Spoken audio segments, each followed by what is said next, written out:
মা চুপ, একদম চিৎকার করবে না, একদম না। শাড়ি। হ্যাঁ মা। তোমার বোনকে বলে দাও এখানে দাঁড়িয়ে দাঁড়িয়ে যেন সময় নষ্ট না করে। আমি কোনো রকম সিন ক্রিয়েট করা পছন্দ করি না, আমি বরদাস্ত করব না। ও যেন সুষ্ঠুভাবে সমস্ত রান্নাগুলো করে ফেলে। ভাত কাপড়ের পর ওই আজকে ফুলসজ্জার খাট সাজাবে,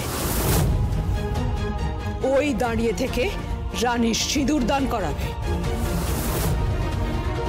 যদি না মানতে পারে, কোর্টে একটা ডিভোর্সের কেস তো চলছেই, আমি শুধু সেখানে একটা পয়েন্ট অ্যাড করে দেব, আর সেই পয়েন্ট হলো তোমার জন্ম বৃত্তান্ত।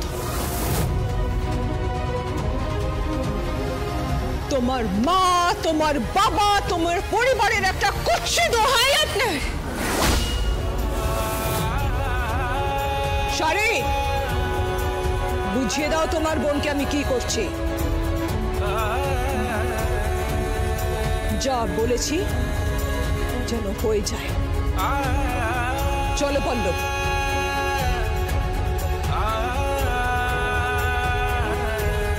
কিছু করার নেই, হ্যাঁ কিছু করার নেই।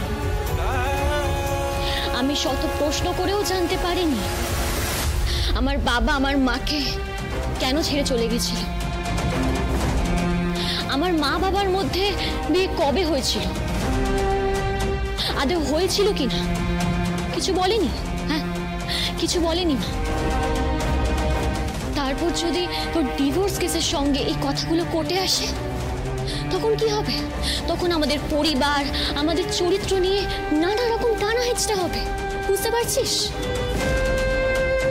তাই আর যাই হোক, মাকে ছোট করিস না এই সমাজের সামনে, জগতের সামনে। আর এই মুখার্জি বাড়ির লোকেরা চাইলে সব পারে, হ্যাঁ সব পারে। তাই চুপচাপ রান্না করে নে, সময় নষ্ট করিস না। তুইও মুখার্জি বাড়ির মতো হয়ে গেলি? হ্যাঁ, এ বাড়ির বউ তো ওদের মতো করে নিজেকে গড়ে পিঠে নিয়েছি।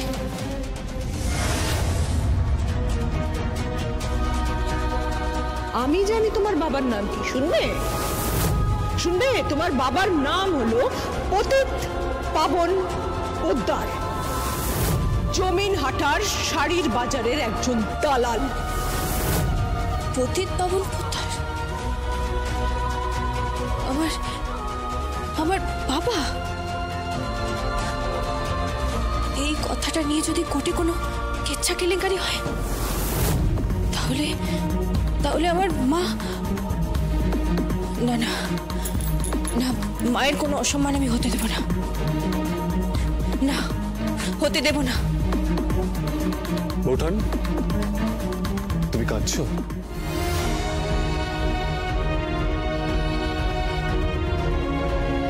তোমার সামনে আর কোনো পথ নেই, কোনো পথ খোলা নেই। তাই ওদের কথা মুখ বুঝে শুনে এই বাড়ি থেকে চলে যাও।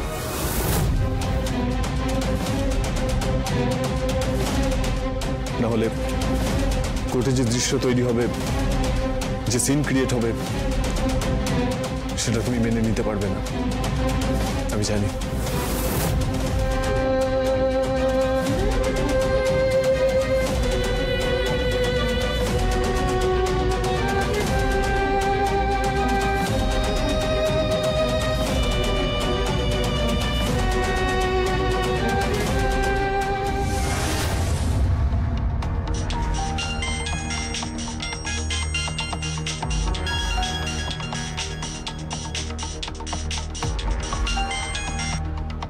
হ্যালো মা। হ্যাঁ বল মা। মুখার্জি বাড়ির সবাই জানে যে ওই পতিত পাবন পোদ্দার আমার বাবা। জানো মা, ওরা কোর্টের হুমকি দেখাচ্ছে। কি বলছিস কি তুই? হ্যাঁ মা, যদি কেসটা কোর্টে ওঠে, যদি তোমার ডাক পড়ে, তোমার চরিত্র হরণ হয়, আমাদের জন্ম পরিচয় নিয়ে যদি আমরা সবাই শেষ মা। আমি হেরে যাচ্ছি মা, আমি হেরে যাচ্ছি শুধু ওই মানুষটার জন্য, শুধু ওই মানুষটার জন্য যে আমাকে সারাটা জীবন শুধু যন্ত্রণা দিয়েছে, যে আমার বড় মিত্র হওয়ার কথা ছিল, যে আমার পিতা হওয়ার কথা ছিল, সেই হয়েছে আমার পরম শত্রু, ওই পতিত পাবন পোদ্দার।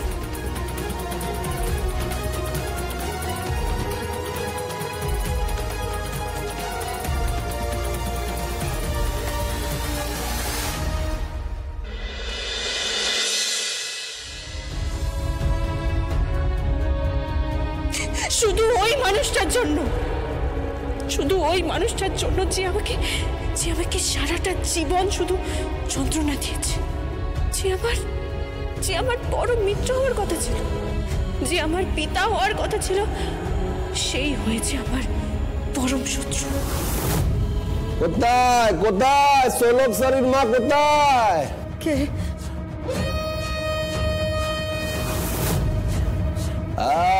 আমার লক্ষ্মী মন্তর বউটা কোথায়? What is my wife? English বলছে, পৃথ্বী ইংলিশ বলছে।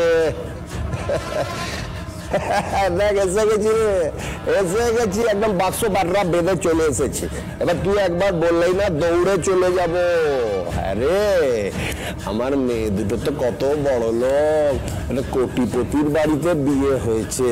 ও মেয়ে দুটো তো একেবারে সোনার টুকরো রে, সোনার টুকরো। আহারে কত পয়সা, কত টাকা, কত পয়সা ব্যাংকে, মুঠো মুঠো টাকা। বলি ও পারুল, আরে চল দুজনে মিলে একদিন মেয়ের বাড়িতে যাই, গিয়ে একটু খাওয়া দাওয়া করি, গপ্প সপ্প করি। হ্যাঁ, বিজনেসটা তো আবার শুরু করতে হবে, সেটা শুরু করি।